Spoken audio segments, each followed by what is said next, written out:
Allô mon cher, allô ma chère, j'espère que tu vas bien. Aujourd'hui, je vais t'expliquer pourquoi certaines personnes n'arrivent pas à dénicher le bien idéal, malgré le fait qu'ils soient bien formés, malgré le fait qu'ils soient prêts, qu'ils aient un bon montant de mise de fonds dans leur compte bancaire, malgré plein de choses qui font en sorte que normalement, ils devraient être capables déjà d'être propriétaires de leur investissement immobilier, leur immeuble locatif, mais ils ne le sont pas encore.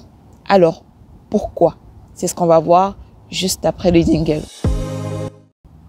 Mais avant toute chose, je vais commencer par me présenter. Je suis Christelle Gueneg, consultante en investissement immobilier et en intelligence financière.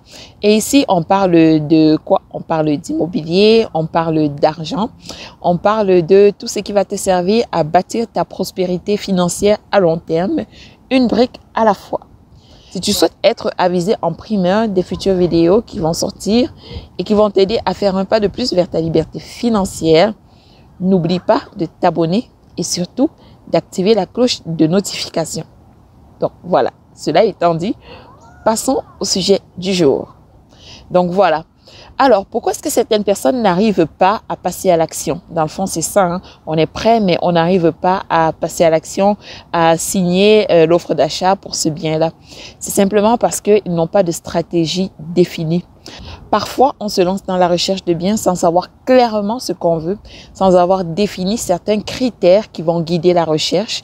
Et parfois, même lorsqu'on trouve le bien qui semble nous convenir, on ne passe pas à l'action parce qu'on attend le bien parfait. Je vais déjà commencer par démonter ce mythe. Il n'y a pas de bien parfait en immobilier. Encore plus si vous investissez dans l'ancien. Dans le neuf, vous pourriez peut-être vous en sortir avec quelque chose de plus ou moins correct. Mais si vous investissez dans l'usager, l'immobilier usagé, vous n'allez pas trouver de bien parfait qui convient absolument à tous vos critères, du moins physiquement. Du point de vue de la rentabilité, vous pourriez trouver quelque chose qui convient bien à ce que vous recherchez en termes de rentabilité, mais il faudra faire des compromis sur certaines choses. Donc, parlons-en. Lorsqu'on se lance en immobilier, il y a trois principales choses que les gens recherchent. La première stratégie consiste à rechercher du cash flow, donc des flux de trésorerie positifs à la fin de chaque mois. Dans cette stratégie-là, l'investisseur va vouloir avoir des biens rentables mois après mois qui vont lui permettre de lui procurer un revenu d'appoint. Donc, d'arrondir ses fins de mois ou même de remplacer son revenu d'emploi, mais en cumulant plusieurs appartements ou plusieurs immeubles. Pour cette stratégie-là, l'achat-détention de multilogements rentables convient parfaitement. La deuxième stratégie consiste à chercher plutôt de la plus-value sur l'immeuble à long terme. Pour des personnes qui ne cherchent pas nécessairement un revenu d'appoint à court terme, ils vont plus miser sur ce genre de logement-là. C'est-à-dire des logements qui vont prendre énormément de valeur avec le temps, mais qui à court terme ne sont pas rentables. Parfois même, il faudra qu'ils injectent un peu d'argent dans l'immeuble ou dans le logement à la fin du mois. Ça sera par exemple dans des grands centres métropolitains, mettons comme Montréal, où les biens vont coûter assez cher pour une très faible rentabilité. Ils savent que le bien va prendre beaucoup plus de valeur qu'en périphérie, dans des régions un peu plus reculées. La troisième stratégie consiste à dégager un gros cash flow en très peu de temps et répéter l'opération souvent. Cette stratégie va convenir à des investisseurs qui ne veulent peut-être pas dealer avec des locataires. Donc, il n'y a pas de gestion de locataires, il n'y a pas de gestion après la rénovation ou après la construction. Et donc, on verra par exemple cette stratégie appliquée dans le cas de flip immobilier, donc achat, rénovation, revente. Parfois, il n'y a même pas de rénovation.